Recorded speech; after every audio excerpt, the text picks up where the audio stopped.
Hello and welcome back to Unique Women of Victory. My name is Patience. So today we're going to talk about domestic violence, a third video out of the three that I promised to do.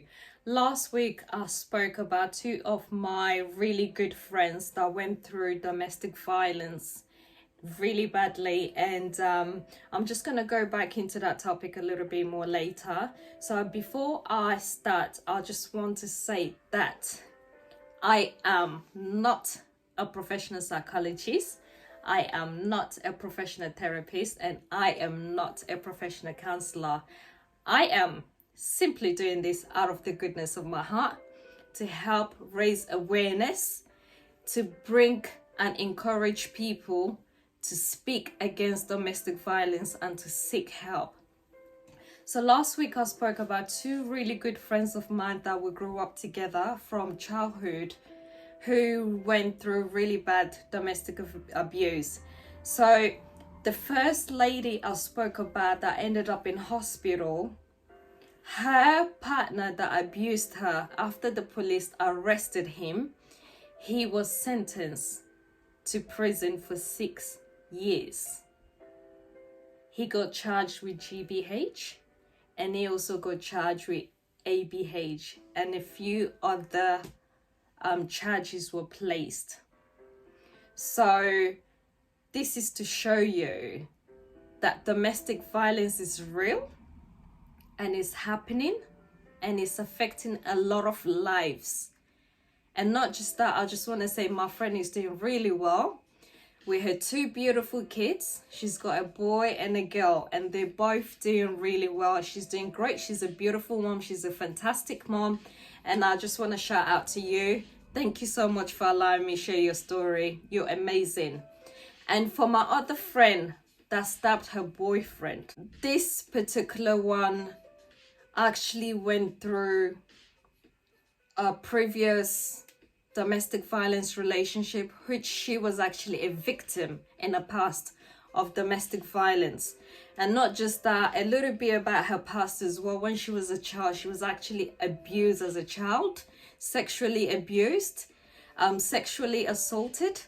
So I think all of this built up within her to the point where she ended up with her partner, who she stabbed, and ended up going to prison for that. She actually got charged for manslaughter, and she got 37 months, which is just 3 years, I think. And she gave birth to her first child in prison. So once again, this is how domestic violence can affect your lives. And I can't stress enough about how real this is and how important it is for us to actually talk about these issues. I understand some people find it really hard to talk about it. It's a very sensitive topic, but it is happening, and we need to talk about it. Whether it's psychologically, physically, emotionally, financially, we have to talk about it. We have to talk about it.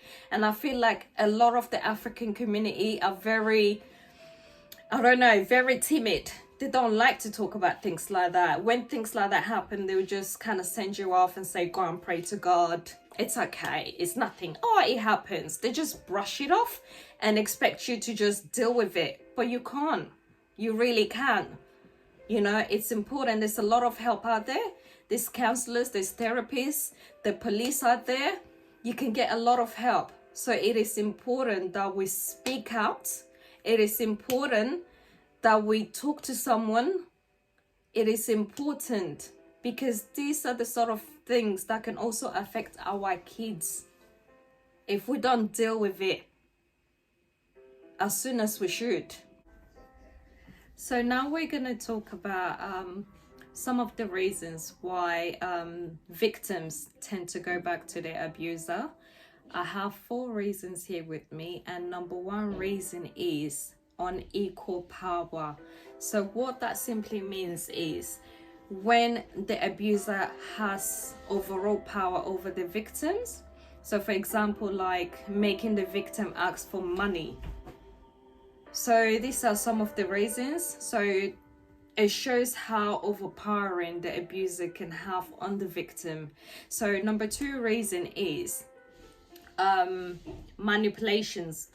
So manipulation is also part of where the abuser knows how to use their charming ways to draw the victim closer to them, and to draw the victim family and friends closer to them, to make them believe that he or she is actually a good person, getting into their head, and also making the victim feel like, you know, whatever abuse that was taking place was not as bad as it seemed.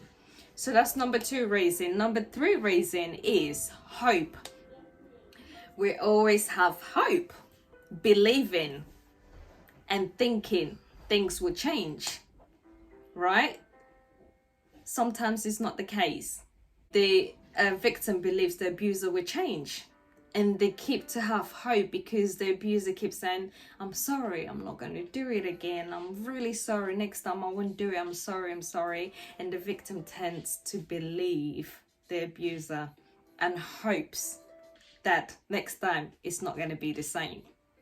So that's number 3 reason. Number 4 reason is love. Love. So when you're in love with someone, you want the best for them. You want to believe they can change. You want to believe you yourself can change them. And that's number 4 reason. When you love them so much, you don't want to give up on them. You just feel somewhere inside you, you have that power that you can try and change them, but it's not the case. So please, don't think you can change them. The only help they can get is by going through a professional. Don't be deceived. I know it's hard, but it has to be done. So in regards to my friend that ended up in hospital, that her partner was sentenced to 6 years, she actually got a compensation back from the government just to help her start her new life. So for anyone that needs that sort of support too, I will also attach the link underneath the video, so you can check the website out. You can get anything from maybe 1,000 to 100k, so check it out and see if you're entitled to that too. And for those of you who just need someone to talk to, we have Women's Aid that can also help. They can refer you to relevant services which you could find very useful as well, which you could talk to. And then there's also a link that I'm also gonna attach for the perpetrators that will help all the abusers, you know, counseling, maybe have like an anger management sort of training and advice and counseling. And there's other links really that you can look into. But for those who are actually going through abuse right now, call the police or talk to a friend or check out these links underneath my video and try and seek for help. It is very, very important. We have to speak out. Enough is enough.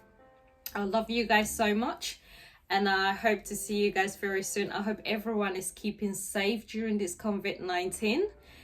Keep safe, stay safe. I love you guys so much. Thank you so much. Don't forget to subscribe. Don't forget to like us, and don't forget to like us on Facebook, and don't forget to follow us on Instagram, our Unique Women on Victory. I am also gonna attach all these links underneath. So if you need us, you can also reach out to us. If anybody needs word of encouragement, I'm going to leave my number there. You can contact us, or you can actually reach out to us through our website as well, uniquewov.com. Thank you so much. I love you guys. Thank you. Bye. Bye.